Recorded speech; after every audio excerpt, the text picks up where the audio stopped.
Bonjour tout le monde. Aujourd'hui, j'aimerais vous parler du paradis, de l'éternité, de ce qui nous attend après la mort. Quand j'étais enfant, j'avais un livre d'images qui parlait justement de la Bible et notamment du ciel, de l'éternité. Et j'étais fascinée par les rues pavées d'or. Je revenais constamment à cette page-là, j'aimais la voir tous les soirs et j'avais tellement hâte d'aller au ciel. Je voulais voir les rues pavées d'or, je voulais voir le lion et l'agneau dormir côte à côte. J'y pensais tout le temps et j'aimais l'idée du ciel. Quand on devient adulte, ben on prend plaisir à la vie. On prend plaisir à avoir une première voiture, une première maison. On profite de la vie, on a des enfants. Puis parfois, je pense qu'on oublie de penser au ciel. Pourtant, je crois que la pensée du ciel, la pensée de l'éternité, devrait être constamment en nous. Ça devrait même être notre but ultime.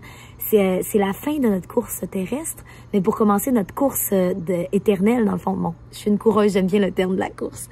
En fait, l'éternité, c'est ça notre vrai trésor. Ça a une valeur inestimable. Quand Jésus parle en parabole de ce qui nous attend, il va comparer l'éternité à une perle précieuse. Le royaume de Dieu est une perle précieuse. Et on a hâte de s'y rendre, on a hâte d'y aller. Je crois que ça peut être positif de commencer à y penser à tous les matins, de garder cette pensée-là en tête, de dire sur quoi je fonde ma vie, quelle est mon espérance en fait. Je crois que si on y pense plus souvent, ça peut même changer nos perspectives. Dans Matthieu 6, 21, ça dit, en effet, là où est ton trésor, là aussi sera ton cœur. Si je vis avec cette idée de l'éternité, peut-être que ma vie, peut-être que les différentes frustrations, les insatisfactions que la vie nous amène inévitablement, peut-être qu'ils vont prendre un petit peu moins de place. Quand je vis des petits pépins dans ma journée qui sont pas si graves que ça, peut-être qu'au lieu de me frustrer, je vais penser à qu'est-ce qui est vraiment important. Et puis, je vais pouvoir penser au ciel qui m'attend, à cette vie merveilleuse qui m'attend, à mon papa aimant avec qui je vais passer toute l'éternité. J'ai récemment perdu quelqu'un que j'aimais vraiment beaucoup et c'était tellement réconfortant aussi de savoir que cette personne que j'aime est avec le Seigneur maintenant et dans un endroit magnifique. Je crois que la pensée de l'éternité, la pensée du ciel peut nous aider dans notre vie quotidienne à tous les jours.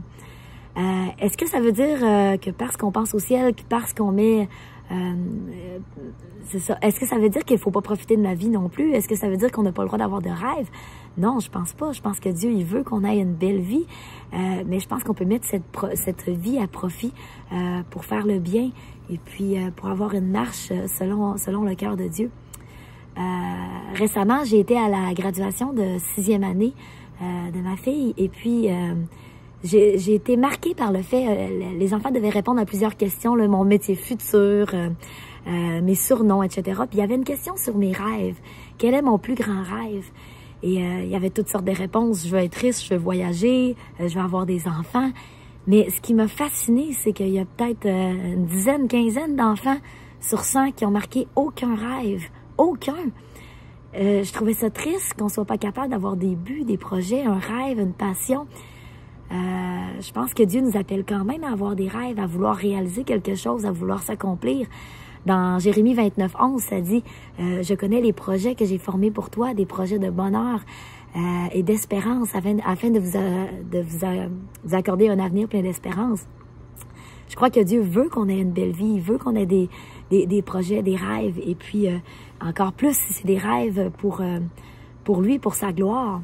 Je crois que Dieu vraiment nous appelle à avoir en tête l'objectif final, le ciel, d'avoir une vie où on va marcher selon Dieu, mais il nous appelle aussi à vivre pleinement notre vie sur terre, à parler de lui, à être un témoignage et à faire une bonne course pour mériter, pas pour mériter, mais pour être accueilli dans le ciel avec une récompense incroyable. Je vous laisse avec Philippiens 3, 12 à 14, que vous avez sûrement entendu très souvent, mais qui dit « Ce n'est pas que j'ai déjà remporté le prix ou que j'ai déjà atteint la perfection, mais je cours pour tâcher de m'en emparer, puisque de moi aussi Jésus-Christ s'est emparé. Frères et sœurs, je n'estime pas m'en être moi-même déjà emparé, mais je fais une chose, oubliant ce qui est derrière et me portant vers ce qui est devant, je cours vers le but pour remporter le prix de l'appel céleste de Dieu en Jésus-Christ. » Alors, courons vers le but, chers amis, courons vers le but devant cette espérance qui nous attend. Laissons derrière les petits tracas de la vie en sachant que ce qui nous attend est bien meilleur. Et ayons cette pensée du ciel en tête, mais ne perdons pas notre temps pendant la course pour faire le bien. J'espère que ça vous encourage et que vous allez passer une belle journée en pensant aux rues pavées d'or sur lesquelles vous allez danser d'ici quelques années, très certainement. Bonne journée à tous!